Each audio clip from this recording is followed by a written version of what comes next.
When corporations kneel, how CEOs are funding America's dangerous shift to fascism. This is the title of my op-ed today over at HartmannReport.com. And I start out with, in fact, I have a picture of it because I've had people say, you know, I don't believe you.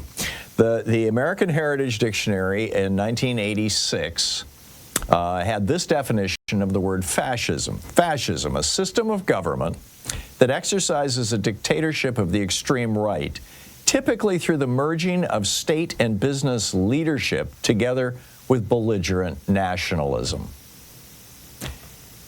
The merging of state and business leadership. Right. We're about to be there. I mean, the power of government to both reward and to punish is awesome. There's no other entity in any nation that has, in any democratic nation anyway, that has the power to legally take money away from citizens at gunpoint, in other words, collect taxes, and hand it to others as favors. No other entity has the power to deprive people of their freedom, to put people in prison. No other entity has the power to legally execute people. Government can. No other entity can use those powers to regulate how business must operate. So here we have Walt Disney, or Disney, the Disney Corporation. It's a $248 billion corporation. And they decided to give a $15 million donation to Donald Trump, in addition to paying $1 million toward his legal fees. You know, I mean, all his lawyers did was file the lawsuit, as far as I can tell. I think his lawyers made out like bandits as well. But this $15 million gift goes to Donald Trump's presidential library slush fund. And people are like, oh, geez, you know, Disney, ABC must have been worried about being sued. No, they weren't. You know, what had happened was George Stephanopoulos, in an interview, had pointed, I think he was talking to Nancy Mace, he had pointed out that Trump was adjudicated by a jury of his peers in New York as having raped E. Jean Carroll. And Trump sued, saying, no, I wasn't found guilty of raping her, adjudicated of raping her. I was found guilty of sexual abuse or sexual assault. And that's a different thing. But in fact, the judge in the case, and you all know this, right? The judge came right out, and this is Judge Kaplan. The judge came right out and said, and I quote, "The finding Ms. Carroll failed to prove that she was raped within the meaning of the New York penal law does not mean she failed to prove Mr. Trump raped her, as many people commonly understand the word rape.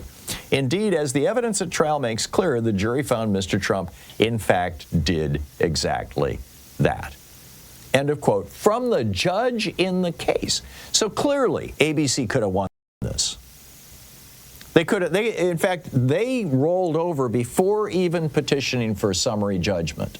Summary judgment is where you basically, you know, your first action when you go into court is to say, this is BS. This is crazy. Look here's the judge. Here's Judge Kaplan in New York saying, yes, he raped her. Are we going to continue with this charade? And at that point, the judge would say, okay, case dismissed. You lose, Trump. But here's the deal. Disney owns theme parks. And they know from having tried to take on another fascist, in this case, Ron DeSantis down in Florida, they know that the profitability of their theme parks can be harmed by government. They run television networks, right? They own ABC, for example. They know Donald Trump threatened to have his incoming FCC chair, who's Brendan Carr is the guy he's proposed, and Carr is on the FCC right now. He's a Republican. He's one of the Republican commissioners of the Federal Communications Commission, and has come out and said that he thinks the FCC should seriously consider pulling ABC's license because they offended Donald Trump, or words to that effect. So Disney knows that they could, you know, see, none of this has to do with this lawsuit. It all has to do with Trump wielding the power of government.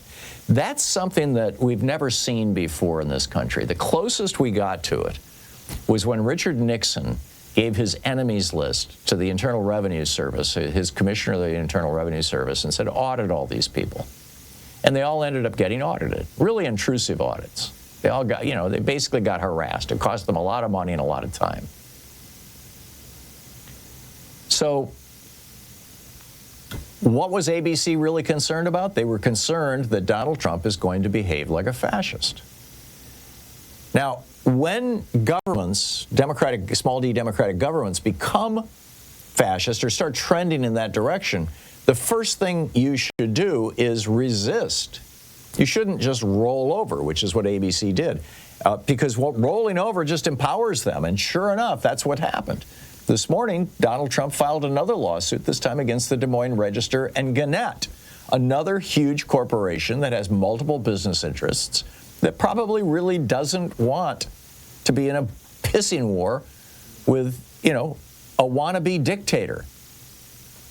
And let's be clear, Donald Trump has made it very clear that he really would like to be dictator. In fact, he's promised that he'll be dictator for at least one day. And please, tell me, how many dictators who were dictators for one day just kind of gave up that power and said, well, I'll just go back to being a normal person? I mean, they're already rolling over. You got Mark Zuckerberg coming out to Trump's, vermin-infested golf hotel to say, here, please take $1 million, Mr. Trump. May I kiss your ass? You got Jeff Bezos coming out. Here, Mr. Trump, have $1 million. May I please kiss your ass? I mean, it's just, there's this parade of billionaires and corporations, representatives of corporations who have business interests, that they are afraid this awesome power of government, this extraordinary power the government has, will be wielded to harm them financially. They're making the same calculation that Mr. Krupp and Mr. Thyssen did back in the 1930s in Germany. Well, if we just kind of go along with Mr. Hitler, everything will be fine. He'll just let us keep doing business. And Mr. Krupp ended up, I don't know if he was hanged or not, but he was prosecuted as a war criminal in Nuremberg. And Mr. Thyssen had to flee the country with his family because finally Hitler had reached the point where he just couldn't go along with him. So, ABC says this meeting had nothing to do with the defamation lawsuit, but this was in the New York Times on Saturday or Sunday, this just past weekend. Just this paragraph, quote, Deborah O'Connell, a Disney executive who directly oversees ABC News, dined with Mr. Trump's incoming chief of staff, Susie Wiles, in Palm Beach last Monday, according to two people briefed on their interaction. The dinner was part of a visit by several ABC News executives to Florida to meet with Mr. Trump's transition team. Well, whether they talked about the defamation lawsuit or not is kind of beside the point. What is the point is that in fascist states, you have basically two groups in business: insiders with the fascist regime and outsiders. And the insiders get all kinds of goodies and benefits and government contracts, and they do very, very well. Just ask any of the oligarchs in Russia or in Hungary, as long as they play along. If you don't play along, then in Russia you end up falling out of a 14th floor window, and in Hungary you end up losing your government contracts and being prosecuted. So if you're on the inside, you do great. If you're on the outside, you're screwed. This is classically how fascism works. As I opened this rant, it's literally the dictionary definition of fascism. And now America, soon to be the newest fascist state in the world. I mean, this goes way beyond Timothy Snyder saying, obey in advance. This is, companies trying to jump in line to say, yes, we want to be insiders. We want to be friends of Trump. And, this is just it's a terrible precedent. It's a terrible precedent. Any company that is willing to engage with such tainted government leadership should alarm all of us. I mean, their honesty, their reliability, the safety of their products, the legitimacy of their news is going to be corrupted by this praetorian regulators instead of responding to the normal competitive forces of the marketplace, which is why going forward, any of these companies that have gone down to Mar-a-Lago to kiss Trump's ass are companies that we should be avoiding. They're publications that we should not bother reading. You can't trust them anymore. And going forward, you can't trust their products anymore. They may well be unsafe, but Trump's regulators aren't going to do anything. Amazing. What will replace the old liberal order and begin? I'll tell you about that right after the break. Stay with us.